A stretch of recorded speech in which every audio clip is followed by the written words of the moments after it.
Olá, sejam bem-vindos ao PodOdev, Neurociência na Criação dos Filhos. Eu sou Bruna Trevisan, psicóloga, mãe do João e da Catarina. E eu sou a Graciela Azevedo, psiquiatra da infância e adolescência e mãe do Heitor. E hoje nós temos o prazer de receber novamente a Maria Cláudia Arvigo, que é fonoaudióloga infantil, especialista em linguagem, mestre e doutora em linguística, pós-doutora em distúrbios do desenvolvimento e em fonoaudiologia, diretora da VOAR, Desenvolvimento Infantil, e coordenadora do setor de fono infantil do TIM, do Ambulatório de Autismo da Unifesp. Muito bom ter você aqui novamente. E hoje para falar sobre a relação se tem relação entre a alimentação e a fala. Vamos descobrir isso. Conta pra gente um pouquinho dessa relação. Olá, obrigada pelo convite novamente. Estou aqui de novo para falar sobre fala. E alimentação, né? É interessante porque a alimentação é algo que é extremamente importante, né? Os pais se preocupam com essa questão, mas muitas vezes eles não percebem essa relação com a fala. E tem uma relação muito importante, uma relação intrínseca, né? Então, as fases mesmo, né, do desenvolvimento dessa alimentação, os processos pela que a criança passa para chegar na alimentação parecida com a do adulto, tem a ver com o próprio desenvolvimento desse artefato que a gente tem, né, da língua, da boca. O aparelho motor. Esse aparelho motor que está envolvido com a fala. Então, a alimentação, ela tem essa função aí de preparar o aparelho fonatório para a fala. Né? Então, vai trazer ali força, mobilidade. Então, é muito importante, né, os pais se preocuparem em relação com consistência, com o momento, né, de sucção, se ainda é o momento de sugar, se não é. Né? Então, tem uma relação bem próxima entre a fala e a alimentação. E essa questão da textura que você falou é uma coisa muito importante, né? Sim. Porque, por mais que isso seja um conhecimento que razoavelmente os pediatras dizem, orientam, aí eu vejo ainda muitas mães que se preocupam muito com o engasgo, excessivamente. Lógico que é uma preocupação real, mas excessivamente. Então, fica ali amassando, passando na peneira, né? Assim, e retardando muito esse momento de oferecer mais texturas, né? Sim, é verdade. Sim, os pais se preocupam muito com duas questões, né? Que é o engasgo e com o valor nutricional. É extremamente importante o valor nutricional, mas é importante também pensar na consistência, né? Então, quando a criança é pequenininha, tá ali até de 0 a 6 meses, a sucção é extremamente importante, né? É o momento do aleitamento materno. E a sucção, ela tem essa função de favorecer esse ajuste, né? De mandíbula, de força de lábios, de bochecha. Mas depois a criança precisa transitar para esse momento de começar o amassamento, né, por meio da língua, e depois começar a mastigação. Então, a consistência do alimento nesse momento da transição é extremamente importante, né? Então, quando a família se preocupa, mas será que vai engasgar ou não? É preciso entender se essa criança está pronta para receber esse alimento, né? Se é o momento já dela receber um alimento mais de uma consistência maior, né, mais rígido. Mas é importante chegar nesse momento do alimento rígido. E a criança, quando ela começa a ter dentição, né, se os dentes começam a aparecer, já mostra que, olha, já é uma criança que é capaz de mastigar. E aí, é a mastigação que vai favorecer movimentos para sons complexos, né? Então, a hora que a criança começa a mastigar, começa a lateralizar o bolo alimentar de um lado ou outro, né? Quem vai fazer esse movimento é a língua. E isso vai dando precisão para a língua. Então, na hora da criança produzir sons como rã, né, como encontros consonantais, blá, prá, ela precisa que essa língua tenha um movimento rápido. E é a própria alimentação que favorece. Olha só, que interessante. Eu nunca tinha pensado isso, da movimentação da língua. Eu fiquei curiosa desse, mas eu ainda queria voltar, que você falou da amamentação e da sucção, né? E eu fiquei pensando nessa coisa, tipo, peito versus mamadeira, assim, que o movimento de sucção é um pouquinho diferente, né? Tem estudo relacionando com desenvolvimento de fala, alguma coisa? Não. Não, a gente não tem estudos comparando, né, o tipo do aleitamento, o tipo de sucção, né? É claro que, né, Tem aí indicadores em relação ao tipo do bico, quando a gente vai para o bico artificial, né? Então, quanto mais resistente ele for, melhor, porque a criança precisa fazer essa força. Tanto que alguns pais, né, tendem a cortar o bico para favorecer, né? Porque estava muito difícil, tadinho, ele não tinha força. Então, é justamente nesse momento que a gente precisa entrar com o bico mais resistente, porque a criança precisa aprender a fazer essa força e controlar, né, a respiração, porque a criança que está sugando, ela está fazendo uma série de coisas ali, né? Então, ela está começando a aprender essa coordenação pneumorrespiratória. Então, ela vai respirar e vai deglutir. Então, ela precisa coordenar esse momento, né? Que horas que ela suga, que horas que ela deglute, que hora que ela respira. Então, ela precisa coordenar isso tudo. Então, é importante que ela tenha um ambiente ali, né? Um meio que traga uma resistência. Porque se for um facilitador, a tendência ela não vai fazer força nenhuma, né? Se for um bico que não tenha nenhuma resistência, o líquido vai sair e vai descer. Então, ela não vai ter esse controle. Então, às vezes, os pais acham que estão favorecendo, na verdade, estão complicando a vida da criança.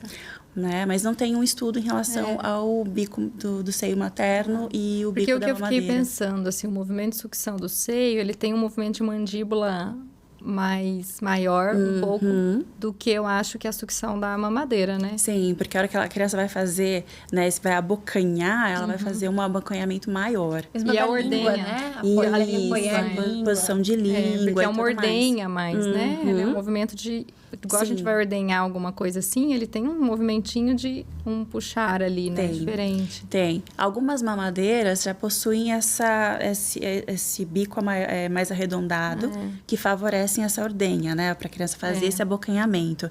Mas, claro, não é a mesma coisa. Mas aí a gente precisa entender, né? Do porquê da presença da mamadeira e tudo mais. Sem julgamentos. Era só para entender se dá diferença, assim, né? Exato. Mas a gente não tem estudos, né? O estudo é realmente relacionado ao tipo do bico, né? Então, sempre dá preferência para os bicos que são mais resistentes, né? Que trazem aí uma resposta para a amamentação, né? E, em compensação, aqueles bicos que são mais molinhos, mais flácidos, evitar esse tipo de mamadeira.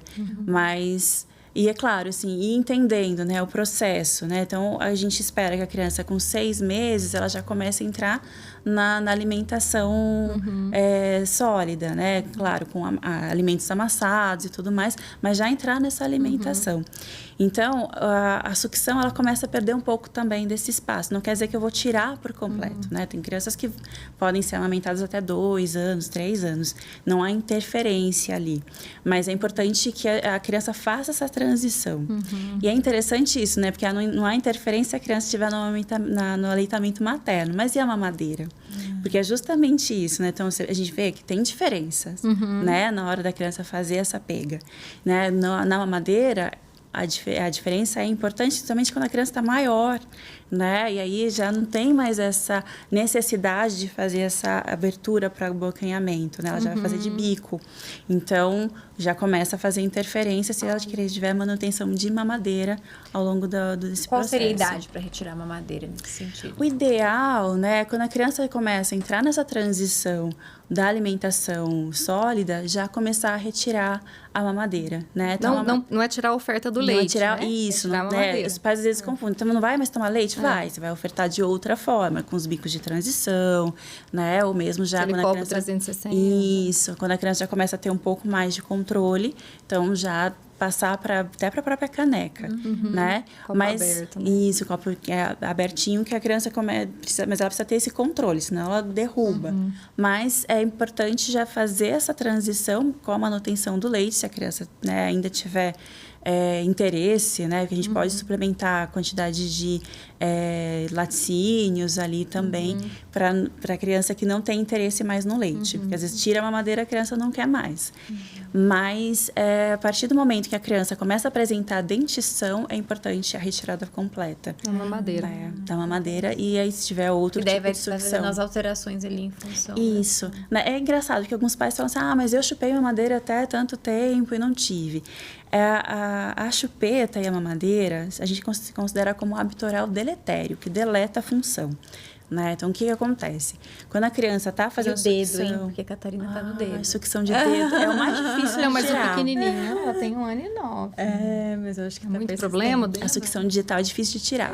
O problema dela é isso, né? Que a criança tá com ele o tempo todo. A chupeta não, você tira, né? Então, Porque pra vou quem deixar em fala das casa. dentistas, a sucção do dedo é melhor que da chupeta. Sim. Né? Eu sei que ela é mais difícil porque a chupeta você tirou, o dedo tá lá. Mas chupar o dedo é melhor do que... Sim, o ajuste ele é melhor, mas ele também pode trazer interferência na arcada. Né? Então é importante pensar, né? Toda criança que chupa dedo, chupeta, vai ter alteração de mordida? Não necessariamente. A gente vai ter aí uma combinação de fatores. Né? Então a gente tem aí combinações de fatores orgânicas, né? Então às vezes já tem uma propensão a ter uma alteração de arcada, e aí tem ali, né, um intruso, né? E aí a tendência é ter, sim, uma alteração. Então, assim, na dúvida, tira, né? Porque a gente não vai... vamos ver qual é o meu percentual aqui de risco. Tá. Então, é sempre pensar nisso. Então, então os pais falam, então, eu chupei até os 5 e não tive alteração. Sorte sua, porque você não tinha tendência a isso, mas é um risco, né? Por quê? A hora que a criança tá com o bico na boca, e principalmente se ela fala com o bico, a tendência é ficar a postura de língua, né, em posição baixa, né, já não está mais em posição de repouso. Quando a gente põe a língua em posição de repouso, ela fica abaixada, mas a pontinha de língua levantada, né? Essa é a posição normal de repouso. Com a chupeta ou com o bico, às vezes a criança fica com a mamadeira ali, né? Ela não está nem tomando, mas ela está lá com a mamadeira, ou mesmo o dedo. O que acontece? A língua está aqui embaixo, em posição de repouso interdental. Então, a tendência é essa língua começar a empurrar os dentes. Então, tem essa questão ali de alterar essa arcada em função disso. O dedo, né, ele tem um abalamento, então dá um espaço. Só que o que acontece? Ele está fazendo pressão no palato.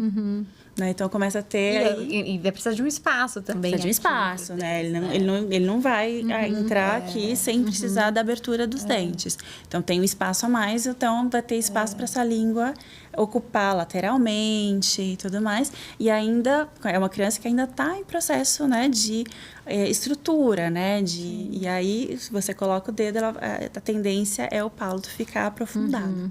Então, a gente fala, né, que é um palato com marca digital. Tá ali com a marquinha do dedinho. E foi tão importante para a autonomia do sono dela.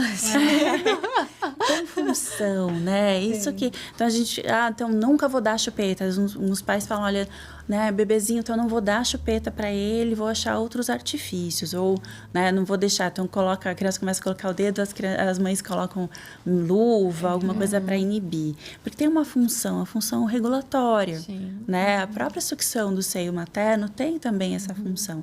Então, não é não dar, mas é ir trabalhando com a criança outros artifícios para fazer a troca na retirada. E também não é tirar, né? Então, olha, chupeta é capeta, né? Não vou dar nunca mais, a partir de amanhã desaparece. Não, isso não pode acontecer. No João eu fui super radical, assim, né? Não dei de jeito nenhum. Já na Catarina, cadeirinha do carro, assim, nos primeiros meses, era muito importante a chupeta, senão não conseguia. Senão não conseguia ficar. E ela não pegou a chupeta, embora tenha pegado o dedo, né? Mas não pegou a chupeta. Ela achou outra forma, né? O Heitor também usou algumas épocas, assim, pra dormir, quando ficava com a babá, dormia um período, depois também, mas ele não gostava, mamar, não é que eu não gostava, não pegou, né? Uma coisa que ele carregou ali com ele, mas eu amamentei também por muito tempo, assim, né? Então, ele tinha outra fonte de sucção, acho que de suprir um pouco o conforto da sucção ali que traz para a criança, né? Sim. A chupeta, ela pode trazer um atraso de fala no sentido de como a criança tá ocupada ali, assim, então não é que a chupeta, nos casos em que a chupeta não tem uma função clara, né? Então, vou colocar para dormir, vou colocar para pôr na cadeirinha do carro.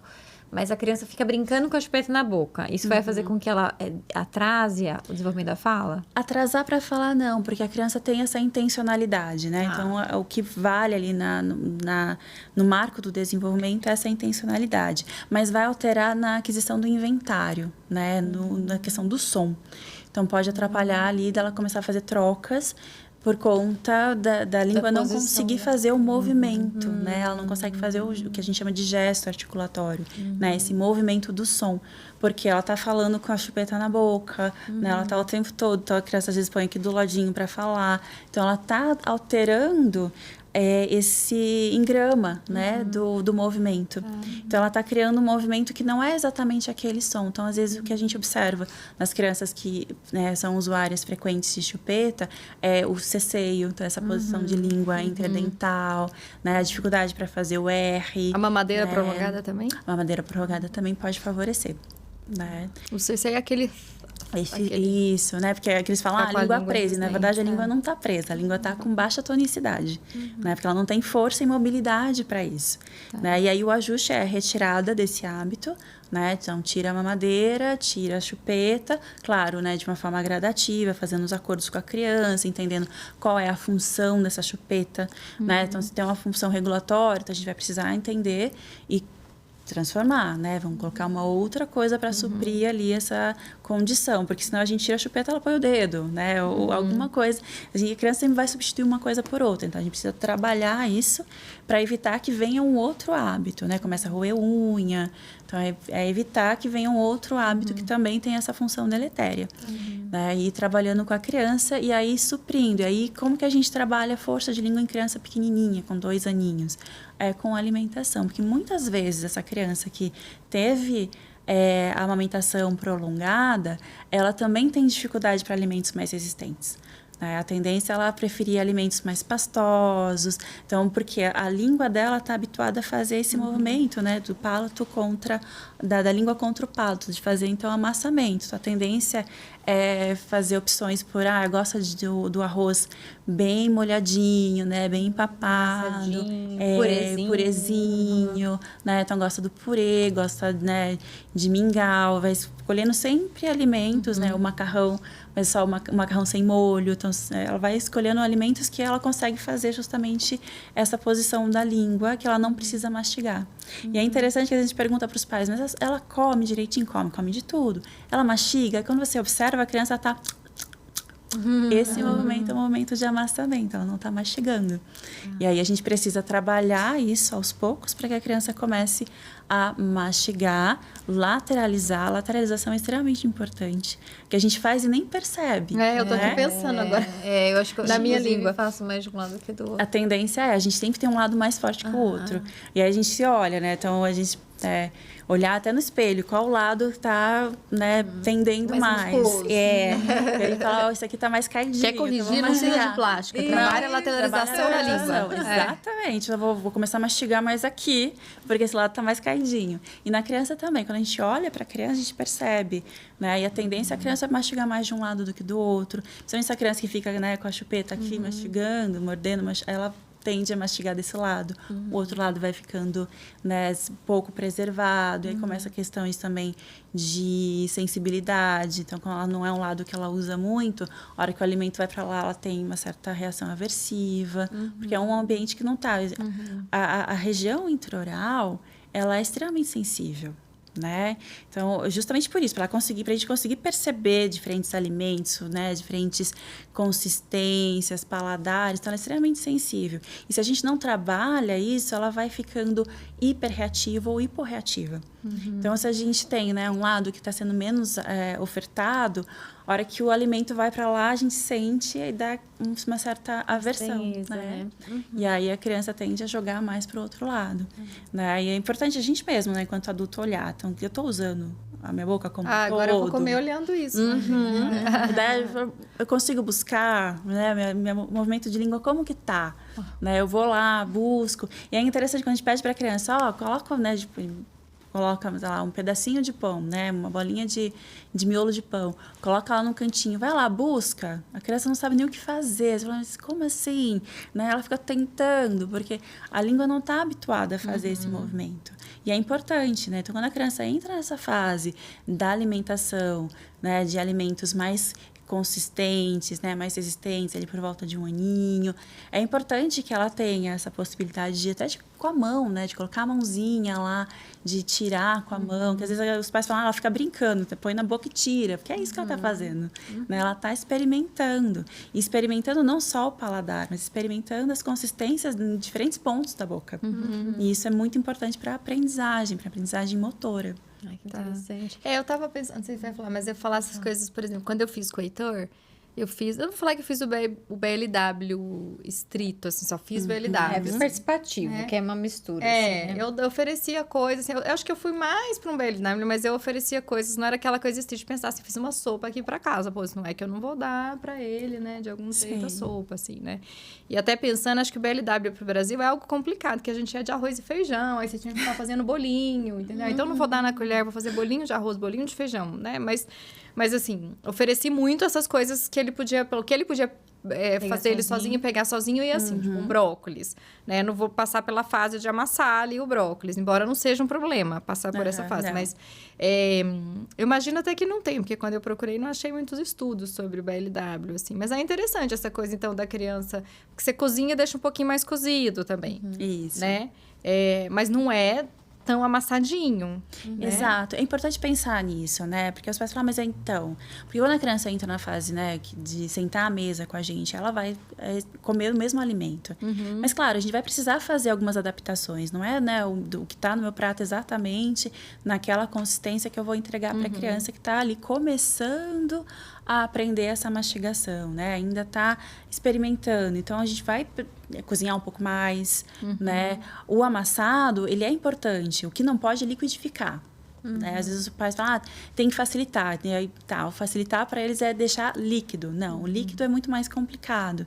Né? Porque a criança ela está saindo da alimentação extremamente líquida, né? E ela precisa começar a entrar no movimento de mastigar. Se ela continua assim, eu estou dando o mesmo alimento que eu como, mas está liquidificado. Então, eu vou fazer a sopa, em vez de só amassar a batata, eu pego e bato tudo. Primeiro, ela não consegue perceber o que está ali, né? Porque está tudo misturado. E é importante ela começar a já perceber as diferentes consistências, sabores, né? E começar a separar uma coisa da outra, entender o que está ali. Até para ela começar a reconhecer o alimento. E outra que eu não vou dar força nenhuma para os meus articuladores, né? Para a língua, para o lábio, porque o lábio também vai ter função ali. Né? A hora que eu coloco um alimento de maior consistência, ele precisa vedar muito mais na hora de empurrar esse bolo para trás.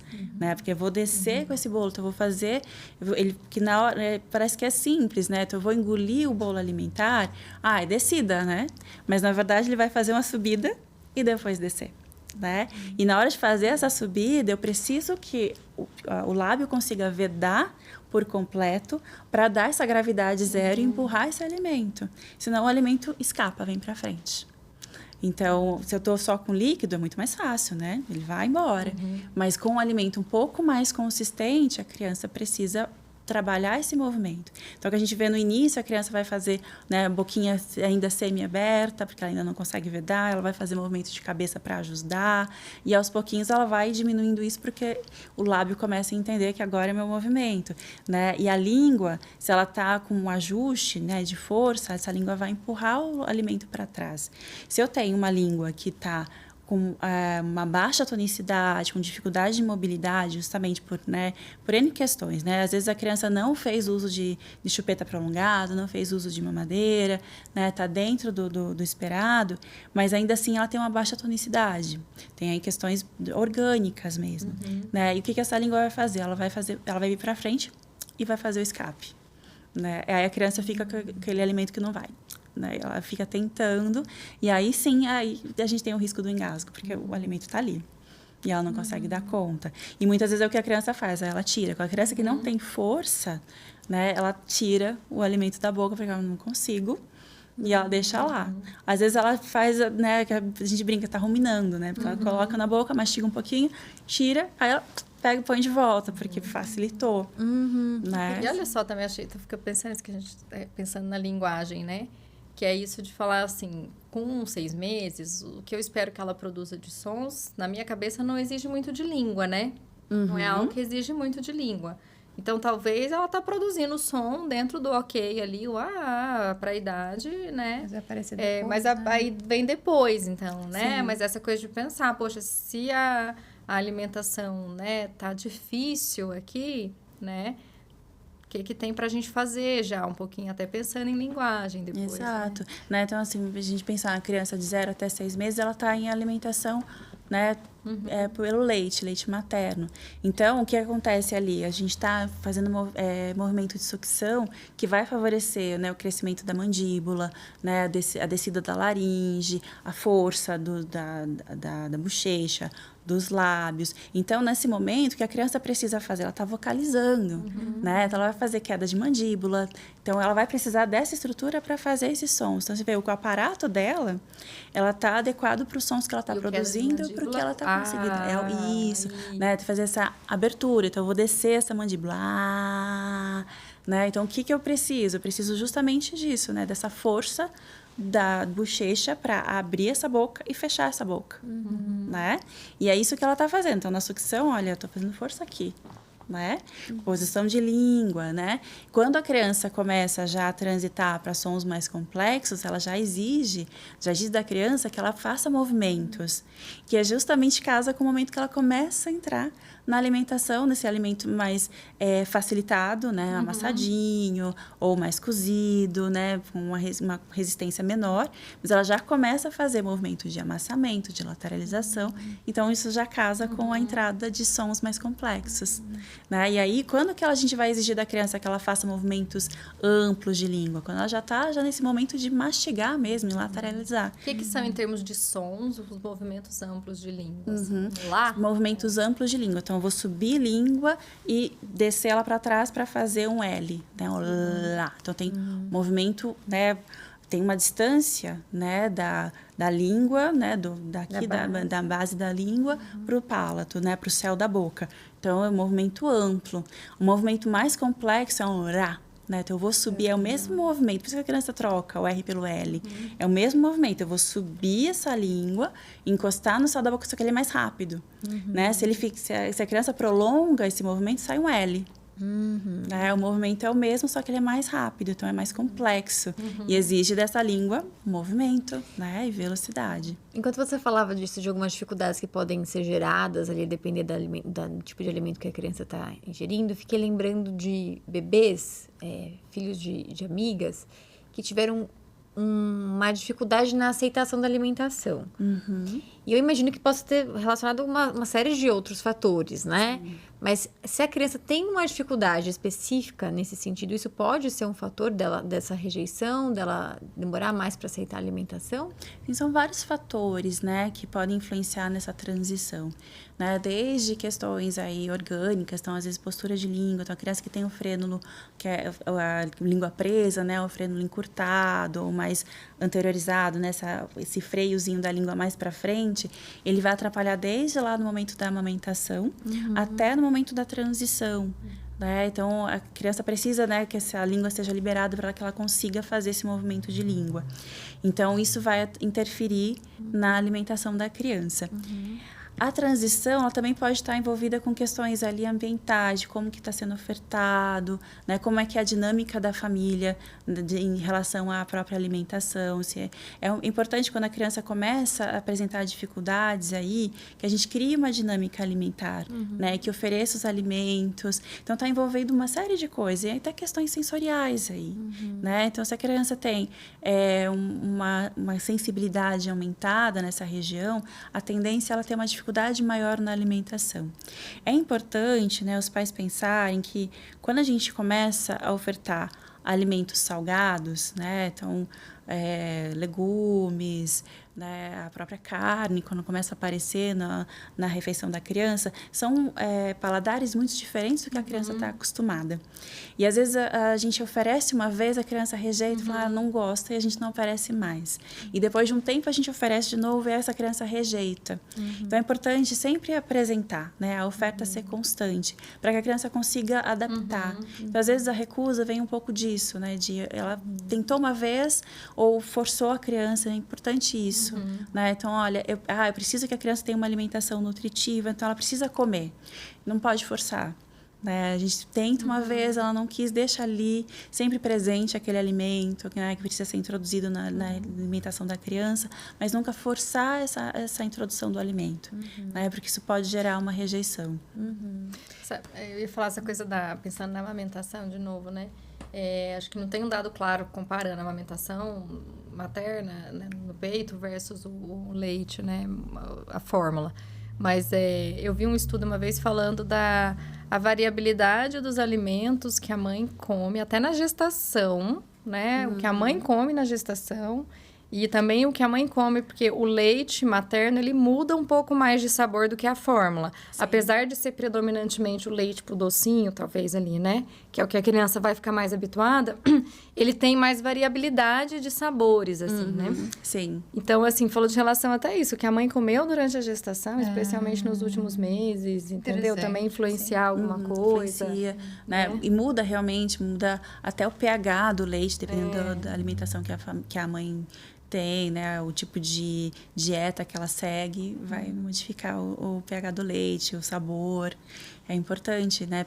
Se preocupar também. E também na questão da alimentação, voltando nessa questão do ambiente, a criança lida muito com o modelo, né? Então, é muito engraçado. Às vezes, os pais querem que a criança coma brócolis, mas ninguém come brócolis na casa.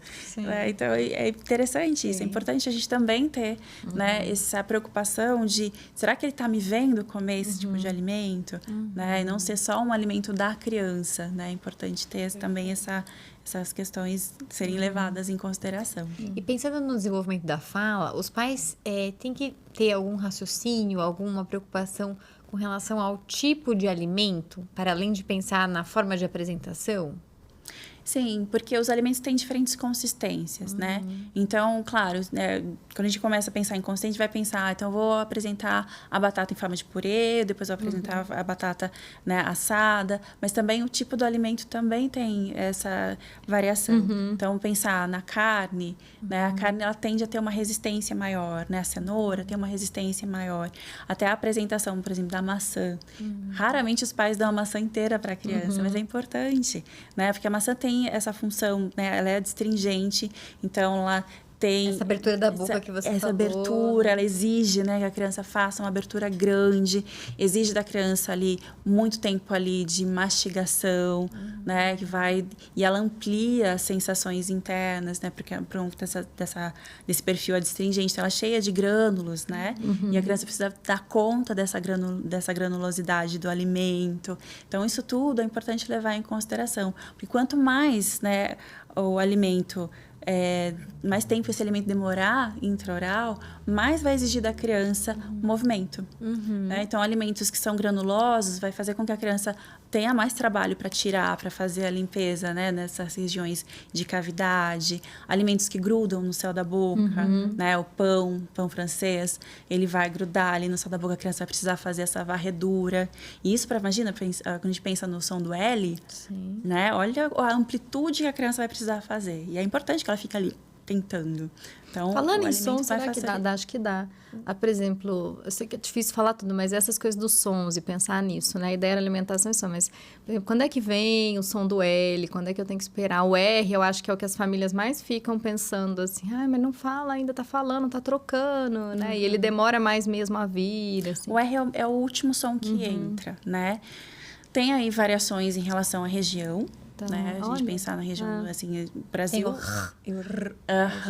Né? Então, a gente tem esse R, que é esse R de garganta. Que vem primeiro, né? Esse é o primeiro, né? Porque ele exige da criança simplesmente postura baixa de língua e força de garganta, né? O que a criança precisa perceber que é a sonoridade. Então, esse é o primeiro a aparecer, né? Então, às vezes os pais falam, meu filho fala rato, não fala barata, né? Porque é diferente a postura. O R, né? Esse R de movimento de língua, esse R, ele demora, ele começa a aparecer por volta dos 4, 5 anos. O encontro consonantal, a gente espera até os 6 anos. Tem aí que é o prá, né? Prá, brá, mesmo com o L, o blá, né? Vai ter variações, claro, a gente vai precisar levar isso em consideração, até porque a gente tem diferentes R's no Brasil, né? Então, o R do Sul, ele é mais batido, né? Então, tem aí variações em relação ao R daqui de São Paulo, que a gente faz, principalmente o R, né? O meu R do interior, né? Que é esse porta. Então, a gente não tem tanto, não é tão vibrante, né? Ele faz um movimento mais próximo do movimento do L. Então, a gente vai fazer um porta, né? Então, ele é mais fácil, então ele aparece mais cedo. Mas até entre 5 e 6 anos é a idade que é, ó, limite. Não tá fazendo ainda, a gente precisa procurar. Mesmo encontro consonantal. Mesmo encontro. Então, assim, com 5 anos, a criança tem que estar falando mais próximo de um Exato, adulto. né? Quando a gente pensa no desenvolvimento da linguagem, 5 anos a criança tem que ser um mini adulto. Ela tem que estar falando tudo, praticamente. Menos vocabulário, provavelmente, mas... Claro, mas pensando na questão na questão fonológica, dos sons, a criança tem que estar falando praticamente tudo, de vez em quando fazendo uma troquinha ou outra, por questões mesmo de maturidade, né? Desse planejamento motor, mas é para ela estar um mini adulto falando já todos os sonzinhos. 5, 6 anos. Eu ia falar outra coisa, vocês aqui, mas assim, quando a criança, aquela criança tem dificuldade para comer, e o negócio da tela sempre volta, né? Aí o pai então mas aí eu ponho a televisão e é mais fácil dar comida para ela, né? Nossa, é tão difícil te desassociar isso Desassociar depois, mas eu tô Sim. pensando assim, essa criança que tem uma certa resistência para o comer e que na frente da tela ela come mais fácil, será que era textura?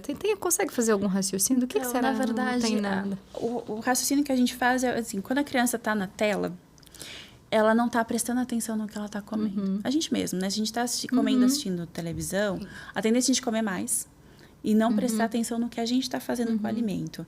O que a gente precisa, né? Precisa estar atento, né? O que eu tô comendo, o tempo de mastigação, né? A gente fala, precisa mastigar quantas vezes? É importante, né? Se eu mastigo rápido, o que está acontecendo? Eu não estou preparando esse alimento. Então, quando a criança ela tá na tela, ela não está prestando atenção no alimento. Então, por isso, muitas vezes, a hora que eu ponho a tela, ela come. Então, ela não viu o que foi. E muitas vezes, ela nem está comendo de forma independente, tá o adulto colocando. Né? Então, a hora que ela olha, ela vê o que ela está comendo, ela não aceita. Que aí a gente volta para a questão do alimento liquidificado. Está tudo misturado, ela não está vendo o alimento que está vindo. Então, tem mais a ver com essa percepção do alimento, da apresentação do alimento, do que realmente com a consistência. Claro que aí a gente pode pensar, né, que na hora que eu estou olhando para a tela, eu não estou prestando atenção no que eu estou fazendo. E aí pode ser que a consistência... Eu tenho uma questão com consistência, mas eu não percebo. Porque não estou atento.